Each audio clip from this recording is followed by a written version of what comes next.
T'es claustrophobe ou quoi? On a rentré de la gueule. Votre attention, s'il vous plaît. Les gars.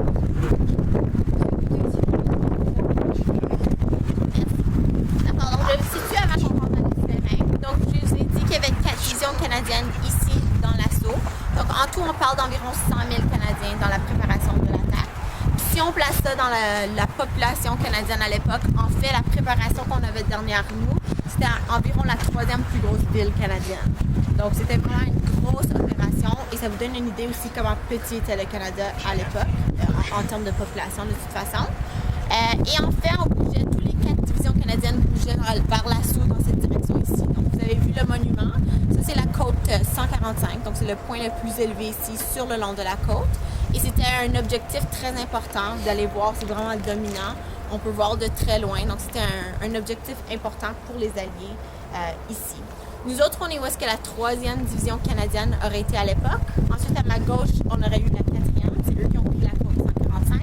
Et ensuite, on avait la 2e et la 1re. Donc, ils bougent toutes vers le front, dans cette direction ici.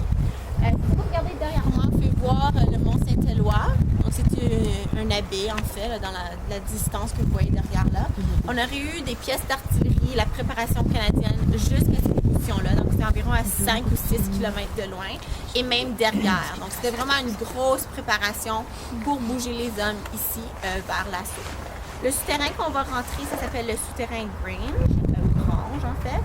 Était 1,2 km de long à l'époque. Et puis, en fait, c'est perpendiculaire à la ligne de tranchée. Et donc, c'était vraiment pour apporter les hommes vers le front. En français, en anglais, on appelle ça un subway. Donc, non pas les sous-marins subway, mais un sens métro. C'est vraiment un métro.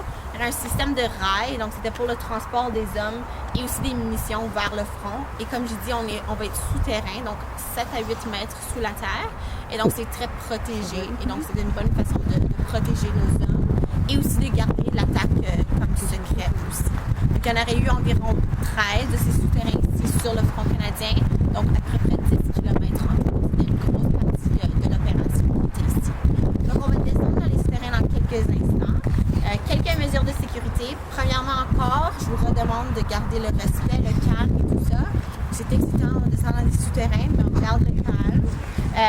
Aussi, moi j'ai une radio sur moi et la dame derrière, Kaylee, elle a aussi une radio sur elle. Si jamais il y a des soucis ou quoi que ce soit, vous pouvez me laisser savoir à l'avant ou elle derrière.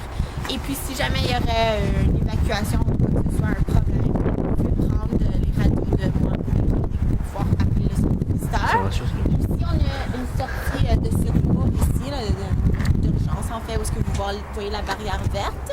Et puis, notre point de rassemblement serait le stationnement pour des gens qui ont la mobilité réduite, en fait, près du drapeau rouge que vous voyez là-bas. Est-ce qu'il y a des questions? Non. Ça va être quand même très humide quand on descend, donc faites attention. Il y a des poutres de béton sur le plafond aussi, donc faites attention à votre tête si vous êtes plus grand que